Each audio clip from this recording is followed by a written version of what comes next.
Bueno, esta recorrida de San Javier, presidente, ¿qué impresión se lleva de este proyecto ecológico y turístico? Un proyecto virtuoso en todos sus aspectos. Primero por el cuidado del ecosistema, por el cuidado de las islas. Segundo porque hay una fuerte vocación de difusión de las cosas que tiene nuestro país, que muchas veces no conocida en los grandes centros urbanos. Una persona extranjera que haciendo filantropía se ha enamorado de esta parte de las islas del Uruguay y parte de la Argentina, que pretende que se conviertan en una reserva, que se conviertan en un lugar donde básicamente venga gente joven, que venga en las escuelas, los colegios, para conocer el lugar. Y además un concepto que no es nuevo, pero que hay que empezar a hacerlo más común, que es el cuidado del medio ambiente, además de ser un deber con las nuevas generaciones. Es un proyecto económicamente sustentable. ¿Qué valor tiene esta zona para el país y qué representa para el futuro, presidente? Bueno, pasa que hablar de esta zona es hablar de muchos sistemas distintos, el sistema productivo, el sistema de las colonias, esta fuerte influencia de rusa en nuestro país, de conjunción de comunidades, el tema del río. Es un tema importantísimo, ustedes ya me han escuchado hablar, quizá más al norte, el tema de la navegabilidad. Recién gente, unos boteros acá me pedían que hay que dragar acá porque están a 30 centímetros, el tema de la pesca artesanal, el tema de la pesca deportiva.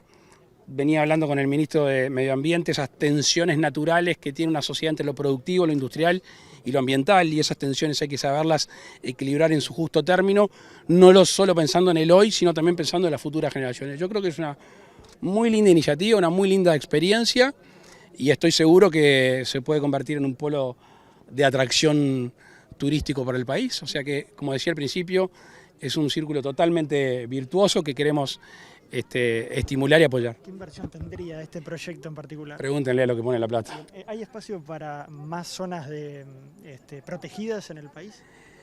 Mira, es una muy buena pregunta, porque el área protegida, y es una conversación que he tenido con el subsecretario Gerardo Amarilla, el área protegida de alguna manera indica que hay actividades que se tienen que dejar de hacer. ¿Ah?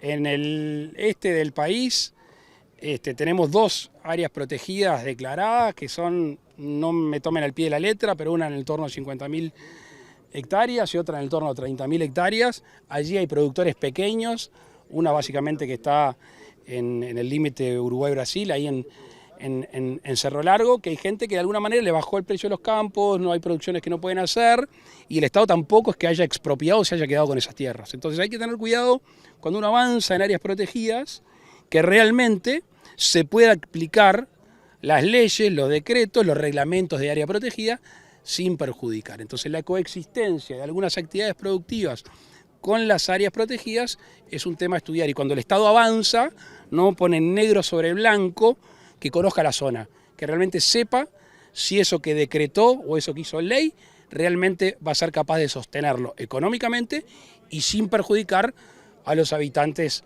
históricos o tradicionales de esa zona. Hay tema de medidas por el tema de los incendios que se han registrado. Usted dijo que se llevaba muchos deberes para hacer cuando recorrió la zona. ¿Qué ha pasado desde ese momento que usted recorrió la zona hasta ahora? Un muy buen trabajo del Ministerio de Ganadería, un muy buen trabajo del Ministerio de Ambiente. Veníamos conversando con el Ministro de Ambiente, ayer de noche estaba leyendo algunos compromisos que se le pidieron a la Sociedad de Productores Forestales. Ustedes ya han escuchado el tema de la plantación en cercanía de algunos lugares habitados, el tema de alguna cosa relativa a la prevención, hidrantes, etcétera, etcétera. Dentro del desastre que fue lo que pasó de días pasados, yo creo que nos dio para avanzar y tomar medidas que seguramente nos ayuden para evitar catástrofes de futuro. Aflojó la rienda, las forestales, no solamente ahora, en periodos anteriores. ¿Qué sensación le queda? Por los reclamos de la comunidad, ¿no? No sé si aflojó la rienda. No me atrevería a decir eso. Y suponete que no estoy hablando del gobierno que estoy hablando del anterior. Quizá el deber de vigilancia, el deber de cuidado tuvo que ser más estricto en algunos temas. Yo creo que hay muchas cosas para avanzar. Recuerdo estando en Paso de los Mellizos, en campaña electoral, los vecinos me decían, bueno, estamos rodeados de montes, pero los pequeños productores no podemos pastorear.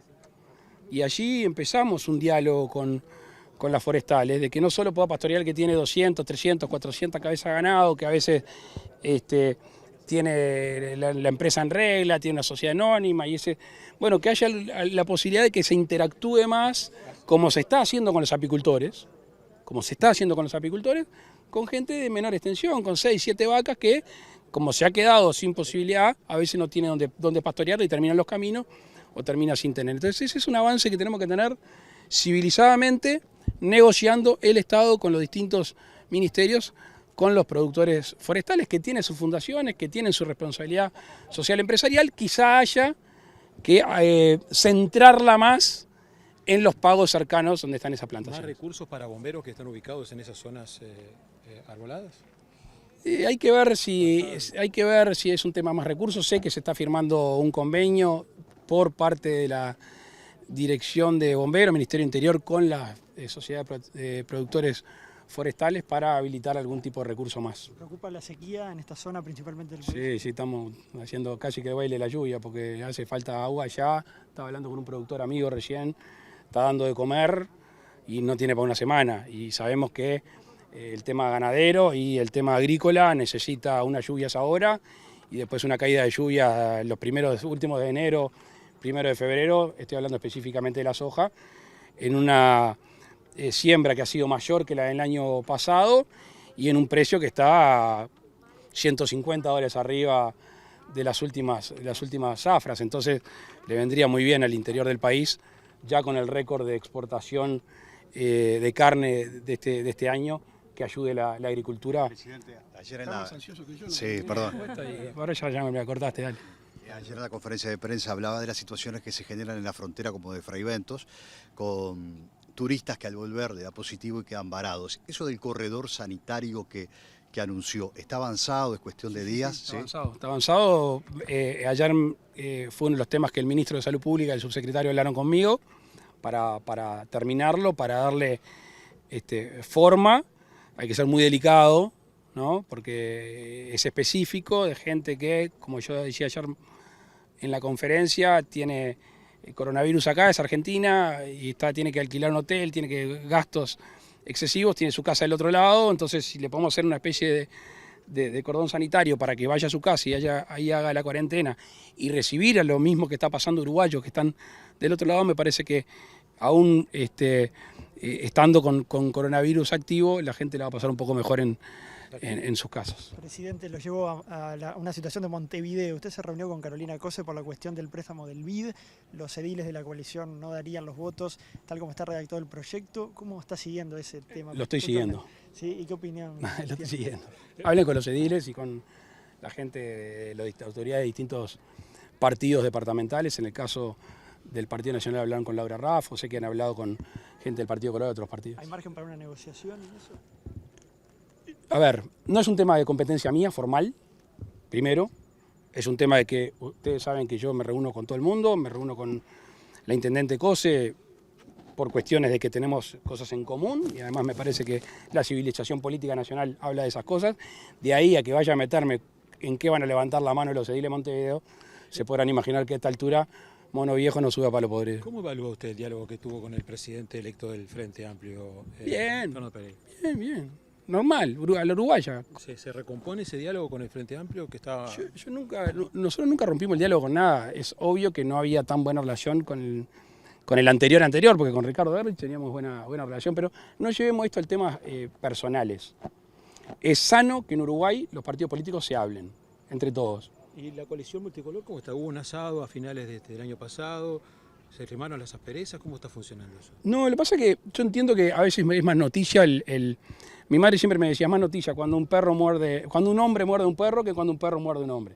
Entonces está todo el día viendo cuando el hombre pega el tarascón al perro. Lo que pasa por ejemplo es al revés. Entonces, hay buena relación, hay buen vínculo, firmamos un compromiso por el país, lo estamos cumpliendo. Espera, ahí va una coma. Me están corriendo, está el calor. Y eso que no iba a hacer declaraciones. Lo estamos cumpliendo, el compromiso por el país, si no, fíjense. Y después hay otros temas que están afuera del compromiso por el país. Caso último, el forestal. Y lo que está fuera del compromiso por el país, cada partido político, que tiene sus matices, si no seríamos el mismo partido, toma determinadas decisiones y los otros partidos actúan en consecuencia según su criterio. Presidente, Sí, discúlpeme, Roja. Con respecto al tema de la pandemia, ¿usted teme que la pandemia vuelva al debate político? Ayer usted de alguna manera fue muy crítico con aquellos que, con representantes del Frente Amplio que habían pedido la toma de medidas. Interpretación suya. Sí, habían pedido la toma de medidas. Fue crítico en la Fui conferencia. crítico, pero usted no dije para quién, yo dije con los padres de la cuarentena obligatoria. Y bueno, Que era una paternidad compartida, aparte, sí. dicho sea de paso. Yo entiendo, se piden medidas. ¿Y qué medida quieren? ¿Qué medida quieren? Nosotros ya tomamos las medidas farmacológicas que estaban a nuestro alcance. Tener un 76% de la población uruguaya con segunda dosis. Hoy tenemos agendado, entre vacunados 43 y agendados 51% de personas que van a tener 3 dosis. Estamos empezando las dosis pediátricas en pocos días. Ya tenemos un tercio de los niños agendados, más de 113.000, de 320.000, para recibir las dosis para poder empezar las clases normalmente.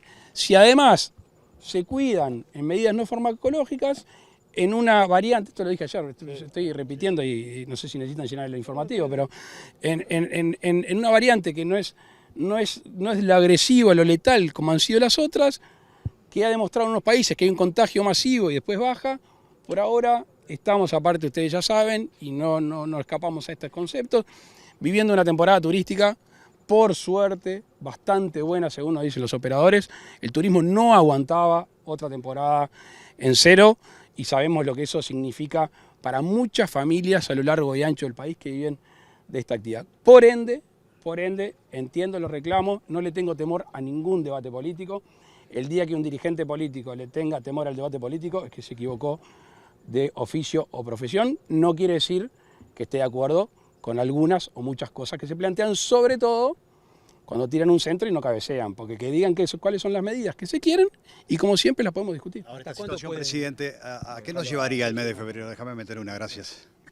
¿A qué situación nos llevaría desde el punto de vista sanitario al país en febrero? ¿Qué es lo que ustedes miran hacia adelante? Lo que yo estoy leyendo, ayer comentaba, lo que yo estoy leyendo es optimista, pero nosotros preferimos estar con la guardia en alto, porque ayer me preguntaban, colega, ustedes, si íbamos a dejar de testear los asintomáticos. Lo hizo Israel, creo que lo está implementando Argentina, es bastante lógico. Nosotros dijimos, nos vamos a seguir testeando. Y estamos gastando casi $1 millón por día. Plata de los uruguayos, casi $1 millón por día en test. Es mucha plata. Pensamos que con esta afluencia de turismo, con esta movilidad de estos días, hoy decir no testeamos a los asintomáticos, no nos las queremos jugar. Otros países empiezan a dejar de contar los casos. Nosotros, como hemos sido extremadamente transparentes en toda la pandemia, para las noticias lindas y para las otras, que fueron muchas, preferimos seguir contando los casos. Entonces, ¿Cuánto ha invertido el país en vacunas? Muchísimo. Ahora me sacaste apurado, pero creo que lo autorizado por el Tribunal de Cuentas excede los $120 millones. Y creo que me estoy quedando corto. Pero hasta los números están en el Tribunal de Cuentas. Cuánto efectivamente se gastó no recuerdo, pero la autorización que tiene el gobierno del Tribunal de Cuentas excede los $120 millones. ¿Hasta cuándo el aumento de casos y el comportamiento de la pandemia en nuestro Si país supiera eso te digo el número del 5 de oro. puede afectar el turismo? Ahora, creo que no. Por ahora creo que no. Puntualmente sí. Han cerrado algunos restaurantes. Hay resentimiento de recursos humanos que van a hacer la zafra, ¿no? Gente que cruza desde todo el país el verano, a veces a la costa, a veces a otros lugares, a hacer la zafra. Y si en el mundo se suspendieron 7.000 vuelos, alguno capaz que suspende. Esperemos que no, esperemos que no. ¿Hay denuncias de restaurantes que puedan estar trabajando con personal con COVID? ¿Cómo se trabaja? Ayer hablamos de ese tema en la conferencia, se hicieron inspecciones en algunos restaurantes, particularmente en el este, y se detectaron algunas irregularidades y se actúa en consecuencia, como hemos actuado. ¿Estuvo en calle? Sí. ¿Qué tal? Bien, bastante bien. Hay que remarla toda la vida. Hay que ver imágenes. Toda la vida hay que remarla, ¿no? Las imágenes. Usted quiere que yo se me dé vuelta el caiga, que me caiga. Nos vemos. La palabra entonces.